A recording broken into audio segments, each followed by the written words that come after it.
Vendredi le 10 mai, bienvenue en prenant votre café. J'ai beaucoup de nouvelles financières aujourd'hui, puis je pense que c'est intéressant. Ben, je pense que c'est tout. J'espère que c'est toujours intéressant. En tout cas, je me force, mais j'en ai des bonnes. On va parler de Fitz. Comment ça l'aimer? Député à temps partiel, est-ce qu'on veut ça? Hein? Est-ce qu'on veut ça? 109 000 nouveaux fonctionnaires, je vous en parle depuis longtemps. La presse en parle, on va aller un petit peu plus loin. Être misérable, tout le monde misérable. Pour quelle raison? Je vais vous parler de ça.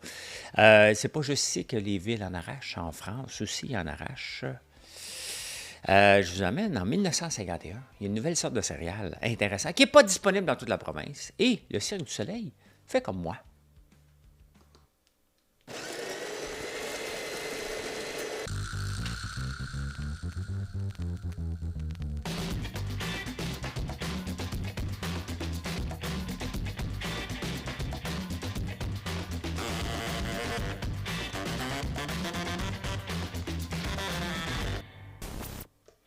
Mais en parlant du Cirque du Soleil, la rue où j'habite à Outremont, la maison de Guy Laliberté est à vendre. Donc, si ça vous tente d'être mon voisin, là, ben, pas tout à fait voisin, mais on est à distance de marche, là. Je ne sais pas combien elle vaut, mais elle doit valoir à peu près 8 millions, 10 millions, peut-être plus. Peut-être plus, il faudrait que je regarde. Je n'ai même pas regardé, même pas curieux. Moi, ce que j'aime des fois, c'est d'aller marcher le soir et regarder dans les maisons. J'aime ça. Faites-vous ça, vous autres, des fois? Zioter. Ben, écoutez, hein, on va parler de fonctionnaires au provincial, au fédéral, un peu partout d'ailleurs. Hein. Le gouvernement fédéral a augmenté de 109 000 ses fonctionnaires. Je vous en parle souvent, mais là, la presse en sort, elle le sort un peu. Donc, ce qui ressort surtout, c'est qu'on a embauché beaucoup de gens, beaucoup dans la période de pandémie, et ces gens-là travaillaient de la maison. Working from home, from countryside. Je prends drinking a coffee besides my flower before going to work in my home office. Ouais, bien là, le gouvernement aimerait ça les avoir 3 jours par semaine au bureau. Non, non, non, non.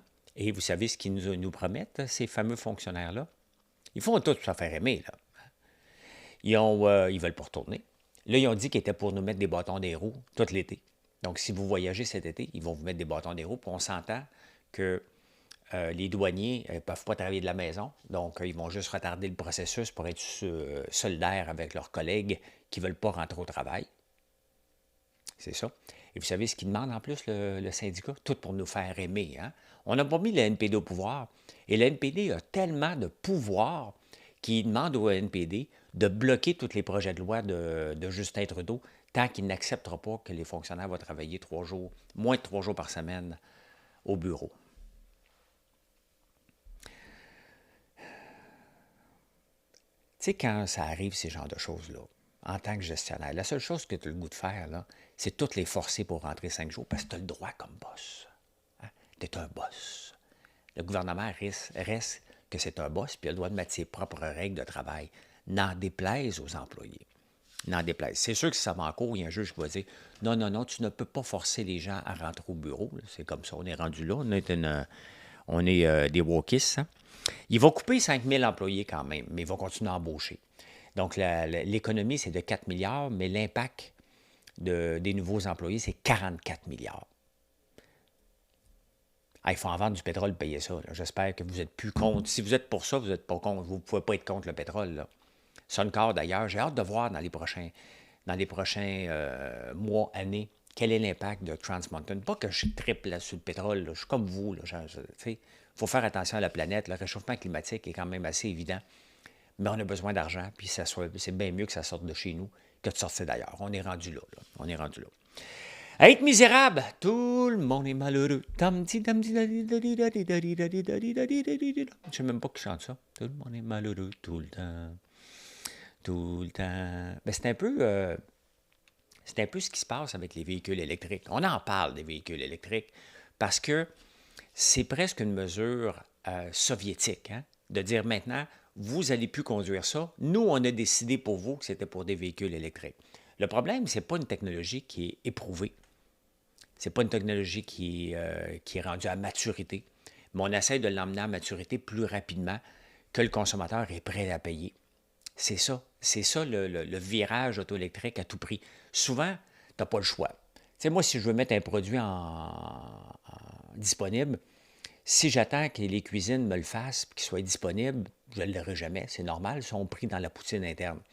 Donc, je lui dis, ben voilà, on sort une nouvelle guimauve à Irish Cream. Quand? Là. On n'est pas prêt? Ben, préparez-vous. Je ne fais pas ça souvent, mais des fois, c'est déjà arrivé que je fasse ça, hein, pour que ça aille plus vite. Dans le logiciel, si tu attends d'être prêt dans le logiciel, tu ne seras jamais prêt. Il y a toujours un bug potentiel. C'est la même chose dans les véhicules électriques. Sauf que là, on demande à la masse, et non les early adopters, de financer la recherche et développement sur les véhicules électriques. Et là, on se rend compte que ça ne marche pas du tout, du tout, du tout. Tesla qui congédie. Ce qui marche en ce moment, c'est les Chinois. Les Chinois parce qu'ils ont investi massivement à coup de grosses subventions, comme nous autres ici. Comme nous autres ici. Donc, regardez les véhicules électriques, il y a 3 ans, ça prenait 22 jours avant un véhicule électrique dans les concessionnaires. C'est rendu à 55 jours. Un char à gaz, 51 jours. Donc, bien hâte de voir. Je ne crois pas à la possibilité qu'en 2035, les règles vont être respectées. Je pense que c'est assez évident que les 3 grands vont s'assurer avec leur lobby de ne pas être pénalisés parce qu'ils n'investissent plus. C'est assez maudit d'être prêt dans à peine 10 ans quand tu n'investis presque plus dans le développement et la R&D. Ils en font, là, mais pas autant qu'ils devraient en faire. Ils se concentrent sur vendre des chars. C'est comme ça. Hein? Hey, c'est pas juste ici qu'on s'endette, que les villes s'endettent. Hein? En France, une ville sur 5 paye ses fournisseurs en retard. Et ça, là, c'est la catastrophe pour des fournisseurs. C'est la catastrophe, là. Se faire payer en retard. Tu sais, tu fais affaire avec une ville, t'espères. Tu sais que ça va être un petit peu plus long. Mais là, non seulement ils ne respectent pas les délais de paiement qui sont de 30 jours, 60 jours, 80. C'est assez rare, tu fais un deal pour 90 jours. Là. Normalement, tu vas faire net 30, 2, 10. Là. Ça veut dire que paye-moi 30 jours. Le total, si tu me payes en 10 jours, je vais t'enlever un 2 là. C'est souvent des choses comme ça là, qui vont se passer. Mais là, maintenant, une ville sur 5. C'est énorme. Hein? Les villes, c'est ceux qui en arrachent. Mais la plupart des villes, partout dans le monde, surpayent leurs employés et ne sont pas efficaces. Pourquoi? Bien, parce qu'on met on met des gens au pouvoir, mais ce n'est pas des gens qui sont nécessairement compétents en économie, en finance, en gestion.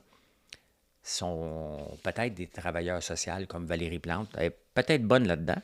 Bien, c'est sûr que quand tu es juste habitué de demander, puis dépenser sans compter, puis tu en demandes d'autres subventions, quand c'est ton modèle d'affaires avant que tu te lances en politique, les chances que tu sois un bon gestionnaire sont assez...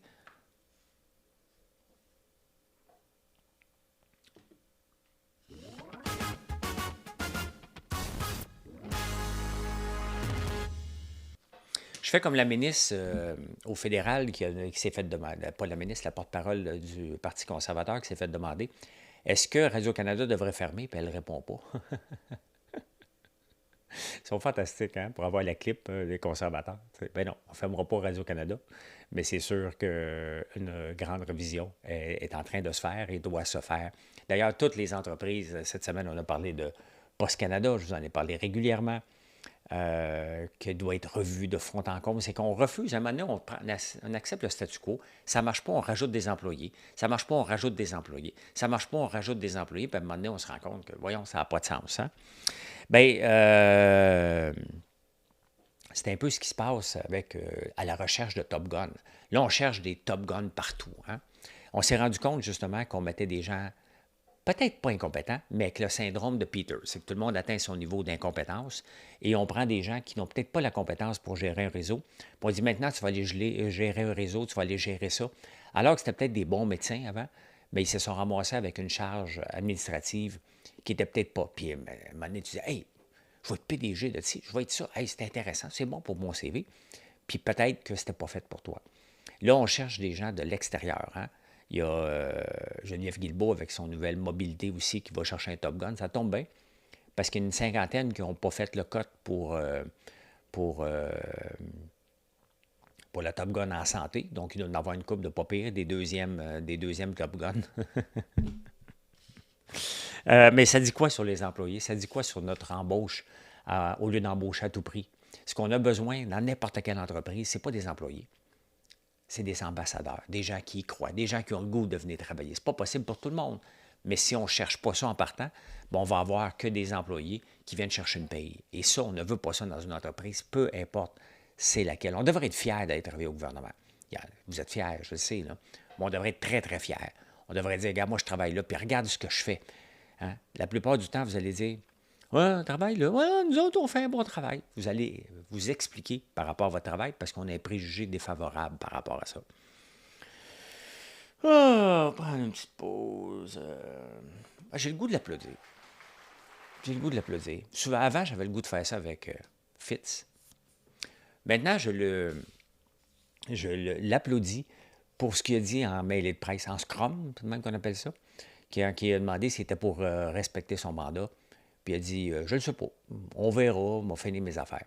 Mon feeling, c'est qu'il ne se rendra pas à la fin. Pourquoi? Parce qu'il est tanné, puis je pense qu'il a niaisé le monde aussi. Hein? Je pense qu'il va se rendre presque à la fin, mais il va lever le pied, puis il y en a un paquet. La CAQ ne rentrera pas. Est-ce que PSPP va rentrer? Probablement minoritaire. Ce qu'on doit s'attendre dans les 2 prochaines années, c'est une remontée du Parti libéral. Le Parti libéral, à un moment donné, va se trouver un chef digne des ramener dans l'opinion publique, puis on va voir ce que ça va donner à ce moment-là.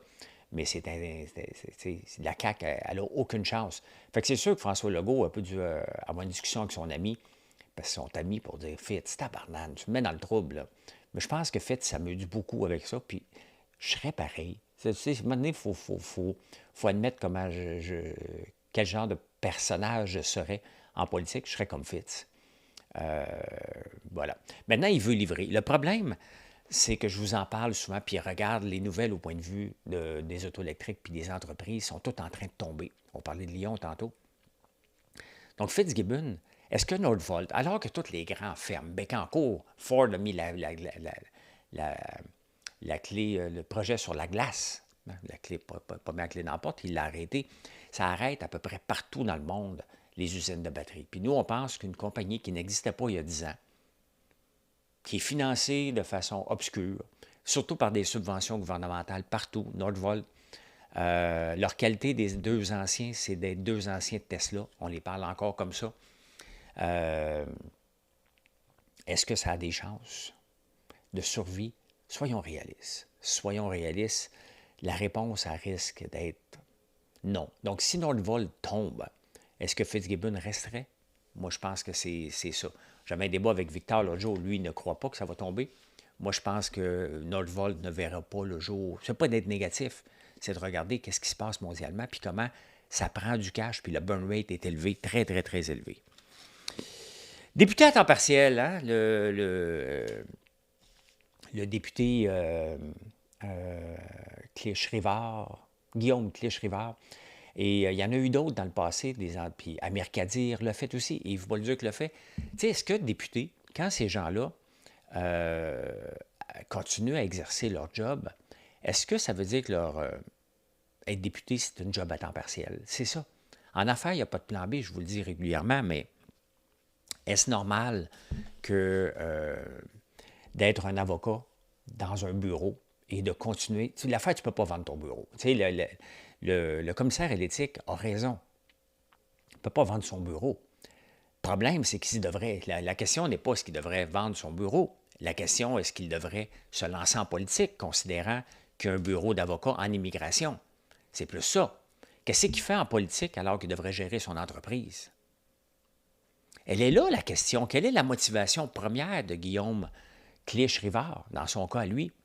Offrir des services à une population. Tu sais, comme médecin, c'est que tu n'en retires pas. Tu es payé, là. OK? Tu es payé. Mais tu ne retires pas de bénéfices autre que donner le service. Tu es payé, on s'entend. Tu sais. Donc, qu'est-ce que ça veut dire sur ta job de député? Alors qu'on vient d'augmenter les salaires parce qu'ils se disent une job de député, maintenant, c'est à temps plein avec les réseaux sociaux. Qu'est-ce que ça dit? Hein? C'est ça qu'il faut se poser comme question. Maintenant, si tu es propriétaire d'entreprise, comme moi, je suis propriétaire d'entreprise. Mettons que je me lance en politique. Admettons. Est-ce que vendre des produits comme je fais de la ferme, je vais avoir un avantage en allant en politique? La réponse est non. Je suis déjà connu. Je ne suis pas un inconnu qui dit « Hey, qu'allons ça, c'est lui qui fait du popcorn, on va acheter du popcorn. Ah, il fait des savons. » Ben non, j'ai déjà cette notoriété-là connue. Ça ne ferait aucun impact. Et c'est toujours un danger de donner son opinion. Je peux avoir des gens qui vont vouloir me boycotter. Si je dis, c'est mettons que je suis au pouvoir puis je fais congédier tous les fonctionnaires, bien, qu'est-ce que vous pensez que les syndicats des fonctionnaires vont dire on boycotte son entreprise? Vous voyez comment je suis bien plus à risque dans la politique si j'avais avec une entreprise dans le commerce en détail qu'un avocat en immigration qui donne des conseils en immigration. L'affaire, c'est qu'est-ce qu'il fait en politique? C'est plus ça qu'on doit se faire. Il n'y a personne qui peut vendre son entreprise, donc il faut arrêter de rêver en couleur par rapport à ça. Les règles sont là pour ça, mais quand même. Hein? Quand même. Ah, l'autre sujet qui m'interpelle aujourd'hui, c'est diminuer la paperasse des médecins pour les assurances. Le problème, qu'est-ce que vous pensez qui va arriver? Il n'y aura plus de paperasse. Donc, les gens vont se déclarer malades pour tout et pour rien. Tu sais, c'était comme un buffer. C'est sûr que si c'est 25, 30, 40, 50 de la job du médecin, il faut se poser comme question. Est-ce que les médecins refusent vraiment un billet d'absence? La réponse est non. Combien de fois qu'un médecin a vraiment refusé? La personne va aller en voir un autre. C'est ça. Fait que puisque tout le monde la sait, la game, tu vois un médecin, j'ai mal dans le dos. Moi, j'essaie de faire des lives sur TikTok, puis je suis plus capable. Là, le médecin va me dire, ben, fais plus de live sur TikTok. T'in. Voilà. Et mon billet de médecin. Comment veux-tu qu'il vérifie notre degré de douleur? Ah! Yo, stick. Hein? Il va te le donner. Et c'est ça. Donc, mais au moins, il fallait quand même que tu te lèves les faux-founes avec ton mal de dos, que tu te traînes jusque chez le médecin et que tu lui demandes. Donc, il fallait quand même que tu fasses une partie de la job. Là, tu n'as plus besoin de la faire. Ça va être infernal, le nombre de demandes qui va arriver. Vous en doutez? Regardez ce qui s'est passé en 2017, je pense, quand Justin Trudeau a dit aux immigrants illégaux, bien, venez au Canada, on va vous accepter. Le chemin Roxham est devenu une passoire. C'est ça. À chaque fois que tu ouvres une porte, les gens... Je vais vous donner un autre exemple. Dans le centre d'appel, à un moment donné, on avait des not ready reasons pour prendre une pause. Donc, soit tu es en paperasse, finition, tout ça. Puis, une de mes employées dit, bien, moi, j'aimerais ça savoir quand mes employés vont aux toilettes. Bien, techniquement, tu vas aux toilettes à ta pause, là, mais tu as le droit d'aller, c'est pas une dictature. Là. Fait qu'on met le not ready reason bathroom, parce qu'on a beaucoup d'anglais, on le met en anglais. Excuse, c'était dans le temps. On le met en anglais. Bathroom. Bien, tout à coup, hein, avec ce not ready reason-là, qu'est-ce qui s'est passé? Qu'est-ce qui s'est passé? 45 minutes par jour par employé est aux toilettes. Comment voulais-tu qu'on vérifie? On est obligé de l'enlever une journée après. Faites fois 3000, 45 minutes par jour. 45 minutes par jour. On ne peut pas vérifier. C'est ça que ça donne quand on ouvre les portes. Donc, c'est ça qui va arriver.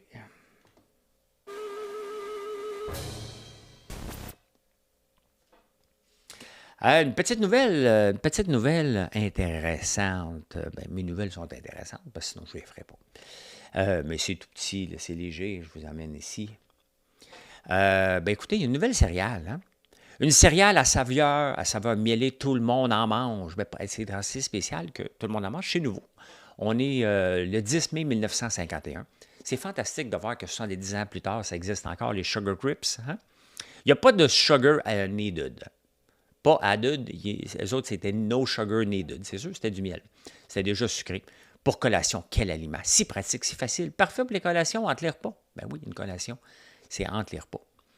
Croquant à tout moment. Comme céréales, c'est épatant pour collation, quel aliment. Hein? Bon, ils disent que c'est nouveau et tout le monde en mange. Sauf que Sugar Crips est en vente dans les magasins de Montréal. Il sera bientôt disponible dans tout le Québec. Donc, tout le monde de Montréal en mange, fait que le Québec, vous allez en manger un petit peu plus tard, peut-être en 1952, peut-être en 1953.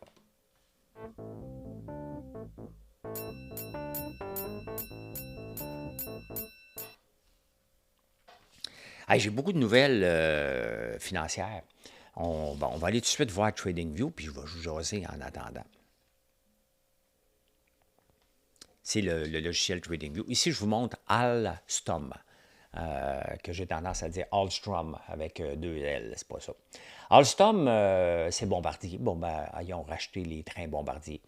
Et d'ailleurs, ils sont à la pocatière, si je me souviens bien. La Caisse de dépôt va réinjecter 200 millions là-dedans. C'est un flop totale. On a perdu des milliards avec ça. Ils ont vendu les trains, puis c'est à cause un peu. Donc, si on regarde depuis 5 ans, Alstom, ça valait 45$, ça n'en vaut que 16$. Et là, la caisse de dépôt va racheter 200 millions d'actions. Tu sais, ça ressemble à tu sais, quand tu fais du... m'en racheter, c'est pas cher. Ça ressemble à ça un peu que ce qu'on fait. Sincèrement, la caisse de dépôt en arrache. En arrache solide, la caisse de dépôt. Ils vont acheter aussi du Gildan. Gildan va bien, mais c'est pas fort. Hein? L'autre site qui mange toute une volée, c'est Shopify. Regardez ça, ceux qui ne le voient pas, on va regarder sur 5 jours. Shopify qui a annoncé des résultats exceptionnels. L'action valait 78. Shopify est comme la darling, la seule vraie compagnie techno qui peut tirer le TSX, là, donc l'indice de Toronto. Il vient de prendre toute une débarque. Et tout simplement parce qu'ils ont mentionné qu'il va y avoir un ralentissement. Bien, je le vois. Je suis dans le commerce en ligne. Et on travaille 3 fois plus fort que dans le temps de la pandémie, peut-être 10 fois plus fort qu'avant. Et on augmente notre chiffre d'affaires parce qu'on prend des parts de marché. Et mon modèle d'affaires est différent que d'avoir juste une page web. Je suis toujours disponible. Regardez ce que je fais là en ce moment. Je fais du contenu pour rester dans votre écran le plus longtemps possible avec nos produits puis avec ma façon de faire derrière le comptoir, l'approche magasin général. Et ça fonctionne. Ça fonctionne beaucoup, beaucoup. Tant mieux, avec beaucoup, beaucoup de travail et beaucoup de contenu, beaucoup d'imagination. Mais ce n'est pas tous les sites qui font ça, puis là, ils prévoient un ralentissement. Donc, on n'achète pas les actions basées sur le prix. Hein? Puis, regarde, ça a bien été ce trimestre-là, c'est qu'est-ce qui se passe? Parce que le prix d'une action est toujours anticipé 3 mois, 4 mois d'avance. Fait que là, on dirait à Shopify, OK, bien là, tu viens de prendre une débarque de 17% à nos yeux. On va se revoir le prochain trimestre. Si le prochain trimestre, c'est moins pire, oups, ça va remonter probablement. Mais on ne le sait jamais, jamais, jamais. Donc, c'est quand même une augmentation des revenus de 23%. Ralentissement prévu, on débarque de 17%. Le marché ne s'attendait pas à ça. Écoutez, vous savez que Valérie Plante veut se désinvestir des énergies du pétrole. Fait que j'ai un titre à lui présenter. Lion Électrique. Lion Électrique qui ils sont dans l'électricité. Il leur reste que 5 millions d'argent dans les coffres pour survivre. C'est des pinottes qui ont brûlé dans le dernier trimestre. 25 millions. Donc, ils ont fait encore une perte énorme. Donc, les coffres sont à sec, juste 5 millions, 25 millions dans le dernier trimestre. Et 50% de leurs commandes dépendent du fonds de subvention des autobus électriques au Canada. Puis là, ils chialent, ils tapent du pied parce qu'ils disent que ça prend du temps. Ça prend du temps. Bien, c'est sûr, la plupart maintenant des entreprises disent peut-être pas le bon moment. Ça coûte cher, puis on ne sait plus à qui refiler la facture. Et même Fitzgibbon a dit, moi, j'ai assez donné de subventions. À un moment donné, il faut que le modèle d'affaires existe aussi. Donc, est-ce que Lyon va fermer? Ou ils vont prendre leur argent? Les analystes comme la Banque nationale ont recommandé à tous ses clients de vendre Lion Électrique. Donc, ça semble être un Taiga numéro 2. On n'entend plus parler. Taiga fermé, puis ils vont fermer en douce tranquillement. Puis maintenant, on va avoir passé un petit temps encore dans les journaux disant avis de fermeture de Taiga. Donc, c'est une fausse faillite. Ils ont arrêté avant. C'est pas le fun, là. C'est pas le fun. J'ai quand même une fierté de voir quand je passe sur la 50, parce qu'ils sont là aussi, puis à Saint-Jérôme. Mais il faut se rendre à l'évidence que je ne vois pas comment ils vont passer au travers. Combien d'argent que tu dois remettre là-dedans? T'sais? Puis en même temps, les employés, les syndicats qui n'ont rien compris, veulent se syndiquer. Ils veulent se syndiquer. Ça va nos chats. Les fonds de pension, justement, on parle de la Ville de Montréal, mais ce n'est pas juste les fonds de pension de la Ville de Montréal. La plupart des fonds de pension veulent être canadiens, veulent être verts, et on appelle ça des fonds ESG, environnement, whatever, mais ça ne marche pas. C'est pas rentable. Qu'est-ce que vous voulez de votre fonds de pension? Qu'il soit rentable, qu'il rapporte. Le marché canadien a rapporté 2 fois moins que le marché américain, que le S&P 500 dans les 10 dernières années. Donc, on a une moyenne à peu près de 5-6% sur 10 ans parce qu'on a beaucoup de ressources puis ça ne va pas bien au point de vue naturel. Shopify vient de prendre une débarque. Donc, il y a une croissance quand même du marché du marché, du marché, voyons, Colin, du marché canadien. Là. Il n'y a pas de décroissance, mais il dépend du pétrole. Donc, c'est un peu paradoxal de vouloir investir au Canada alors qu'on veut se départir de tout ce qui est pétrole, puis on veut investir au Canada. On va investir où? Hein? Et c'est où? Donc, normalement, tu vas investir dans un fonds basé sur le TSX. Le TSX, quand même, qui est passé de 12 000 à 22 000 sur 10 ans. Donc, ce qui est quand même bon, ça a doublé sur 10 ans, pardon. Mais si on regarde le S&P 500, ça a passé de 2 000 à 5 100. C'est plus que doublé. Hein? C'est un 150 bien, 50 100 versus 50 c'est une grosse différence. Mais c'est ça. Donc, si on veut investir au Canada, il faut laisser une partie de rendement possible. C'est ça qu'on veut pour les fonds de pension. C'est ça que vous voulez comme fonds de pension. Mettez votre pied à terre. Ensuite, investir, ça c'est investir au Canada.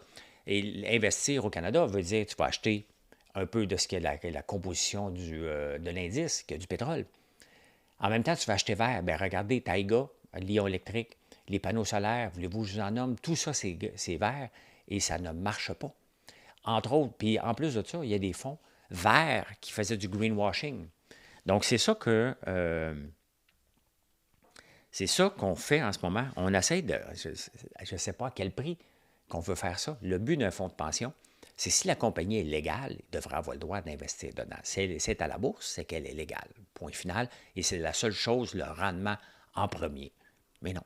Hein? On va encore dans le militantisme pour gérer un fonds de pension. Ça me dépasse énormément. Que j'ai marqué? L'économie va très bien. J'ai encore des chiffres à vous montrer. Fantastique. L'économie va bien, bien, bien, bien. C'est un graphique ici. Bon, je l'ai. Je l'ai ici. Bien, regardez justement le S&P 500. En 2020-2021, il y a beaucoup d'argent qui est mis. La COVID, hein? Là, on a peur. Les profits des entreprises tombent à l'eau. L'argent pompé sans bon sens. Le S&P 500, earning per share augmente de 80 %. On tombe au début 2023 en potentielle récession. Et là, c'est reparti vers la hausse. D'ailleurs, dans les journaux, on voit de moins en moins le mot récession.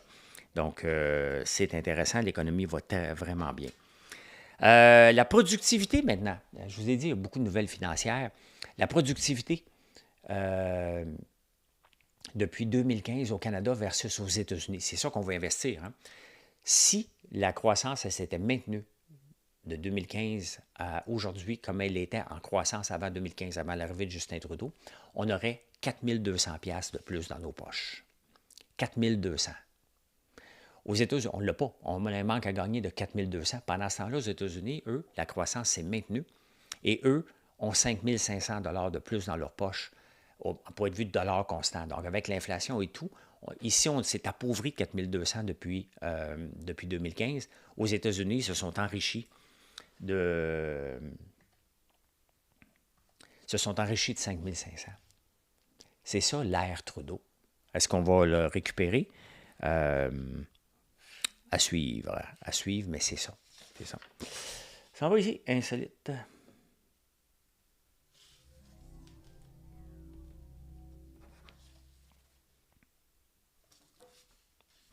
Hey, le Cirque du Soleil, je vous ai dit, c'était pour parler du Cirque du Soleil, il se lance dans la parfumerie. Ben oui, ils vont faire un parfum. Avec des notes de bergamote, avec des notes de sucrerie un peu.